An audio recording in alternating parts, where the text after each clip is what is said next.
আজকে হাঁসগুলোর জন্য ভাত নিয়ে নিয়েছি।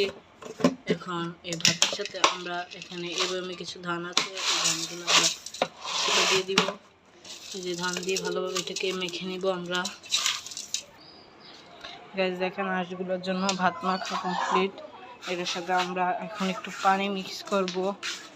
তো আমরা আমাদের এই যেখানে ট্যাপ আছে, ট্যাপ থেকে আমরা পানি নিয়ে নিচ্ছি। দেখেন গাইস পানি নেওয়া হচ্ছে। গাইস পানি নেওয়া কমপ্লিট, এখন হাঁসগুলোকে দিয়ে দিব। দেখুন আমার পায়ের কাছে চলে আসছে সবাই।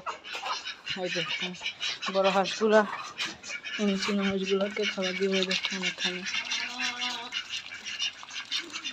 ওরা সবাই খাবার খাচ্ছে। চলে গেলে যখন দেশি হাঁসগুলো উঠে আসবে। গাইস সবাই মাশাআল্লাহ বলবেন এবং চ্যানেলটা সাবস্ক্রাইব করবেন আর লাইক কমেন্ট শেয়ার করবেন। টাটা।